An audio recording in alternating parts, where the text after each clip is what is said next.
Will everyone please join me in Gasho as I read the words of our founder, Master Tan-Luan.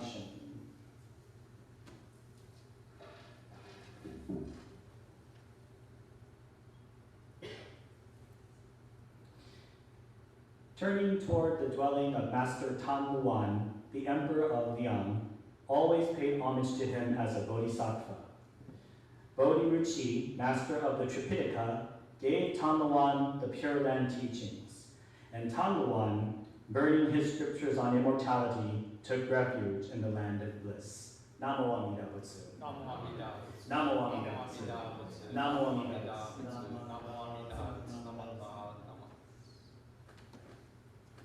Good morning, everyone. Good morning, Sensei.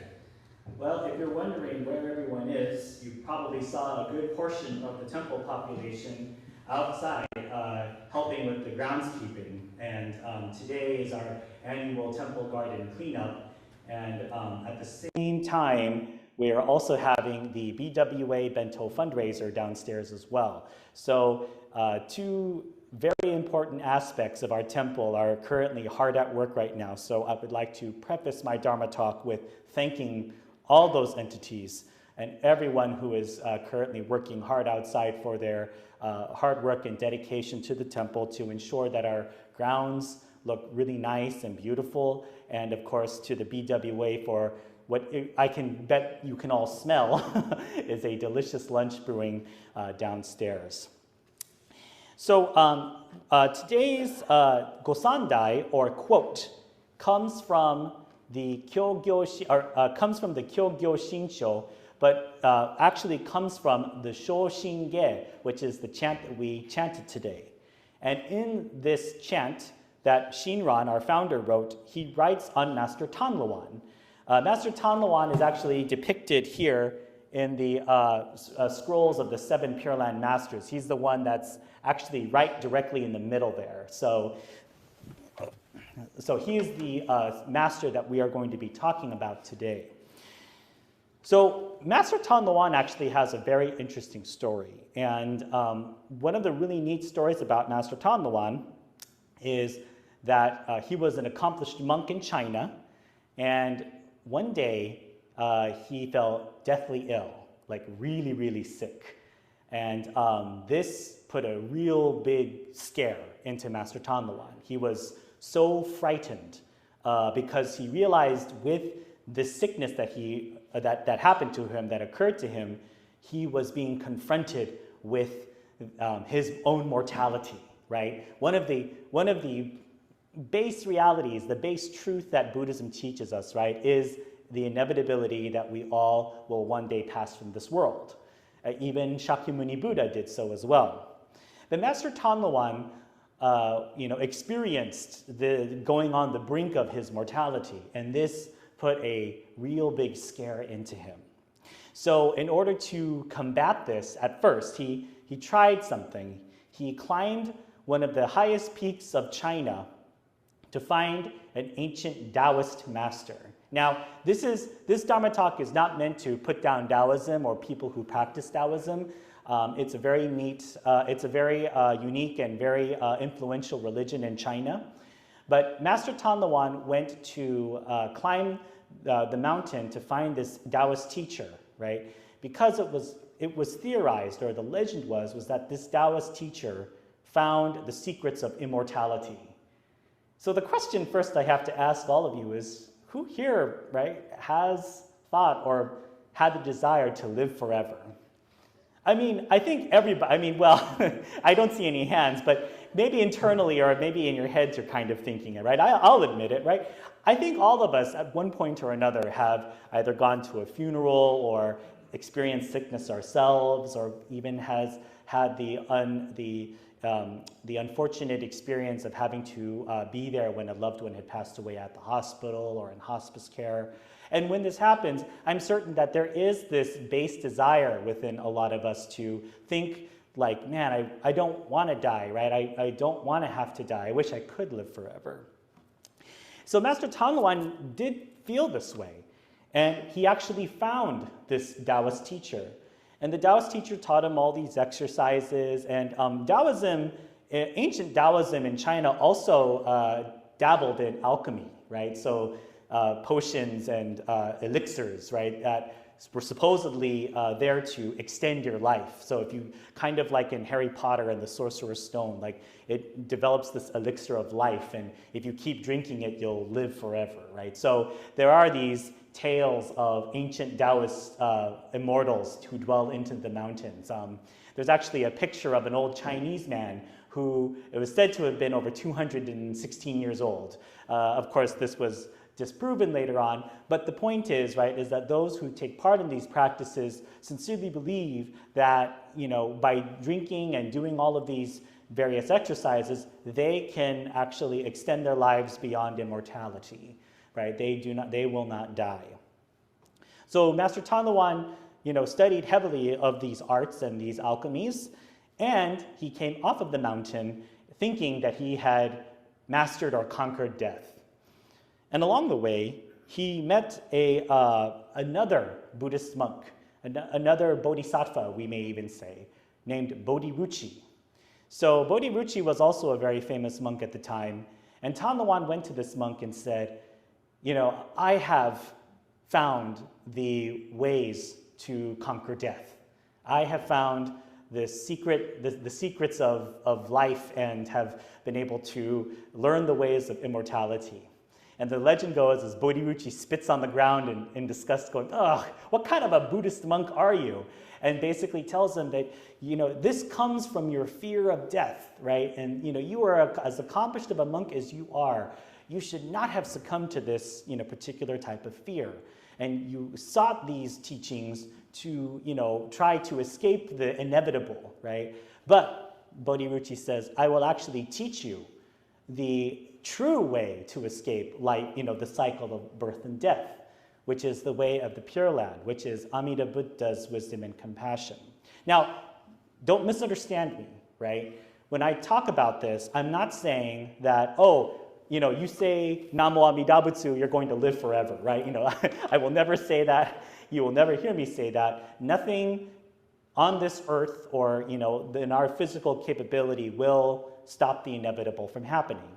There are many ways, right, that we can delay the inevitable, like healthy diet, exercise, making smarter life decisions, like not speeding on the freeway or, you know, not intaking as much alcohol, right? There are a lot of things we can do to sustain our life for a lot longer. But the inevitability that Buddhism teaches us about, you know, impermanence of life, right? Birth, old age, sickness, and death, these are all realities. And so, you know, but we are also taught about Amida Buddha's Pure Land, right? There is not just this doomsaying, you know, Jodo Shinchu is not just this doomsaying religion that says, oh, you're all eventually going to die, right? We are also taught about the land of compassion, which is that of Amida Buddha's Pure Land. The land of compassion accepts all beings, you know, for who they are, regardless of what we have done, regardless of how we think. Amida Buddha accepts us as true human beings. And then in Amida Buddha's Pure Land, we are freed from this samsara, right? The cycles of birth and death. Meaning that we no longer have to worry about constantly repeating that circle of the causality and that of existence. This goes a little bit deeper into the Buddhist lore, right, that we all are learning about. But one of the, you know, but Tan-Luan was so moved by Bodhiruchi's words, it says from the Shoshinge, and Tan-Luan, burning his scriptures on immortality, took refuge in the land of bliss. Now, once again, I have to preface this next part by saying, I do not encourage the burning of books, okay? This is not what this means, right? I'm not saying that you should only read Jodo Shinchu scriptures and you should burn all your other books and anything like that. That's not what I'm saying at all. Knowledge is the most valuable thing that we can acquire. What I like to see this story as is a story of symbolism of Tan-Luan, you know, conquering his fear of mortality, right? You know, burning his scriptures on immortality means that he no longer was trying to run away from the inevitable. This meant that, you know, he no longer needed to fear the concept of death or, in fact, him dying. So I'm not, the whole point of the story is not to say that, oh, you should burn scriptures or you should abandon all other forms of thought. It is that, this ultimate settling that Tan-Luan had in his body, that he knew that one day he would pass from this world. But he was able to do it he was able to accept this in a very graceful and humble manner because he knew that Amida Buddha's wisdom and compassion, the refuge of the Pure Land, will always be there for him, even after he died. So there is nothing that we can do necessarily to prevent the inevitable from happening, but we can definitely take refuge and comfort and solace knowing that wisdom and compassion and the fact that we will all eventually be born in the realm of the Dharma, the realm of enlightenment, to escape this wheel of samsara, right? To stop the cycle of suffering. This is, the true understanding of how this is. This, of course, doesn't mean that we should just sit and wait for for our mortality to happen either. If anything, these stories are there to inspire us to live our lives even more fully, knowing that eventually, right, we all must pass from this world. But the fact that we don't necessarily have to worry about the afterlife, we are able to live this life here and now with a deep sense of gratitude, with a deep sense of calmness, with a deep sense of happiness, and with a deep sense of humility. Jodo Shinshu covers this aspect on all our fronts, right? In a religious aspect, in a life aspect, everything. This is how Jodo Shinshu helps us in our daily lives. When we put our hands together and say, Namo Amida Butsu, all these things are happening at the same time. A reassurance that, that we are taken care of by Amida Buddha's wisdom and compassion. But also knowing that we are able to live this life with a deep sense of happiness and a deep sense of calmness and serenity because of this working of Amida Buddha as well.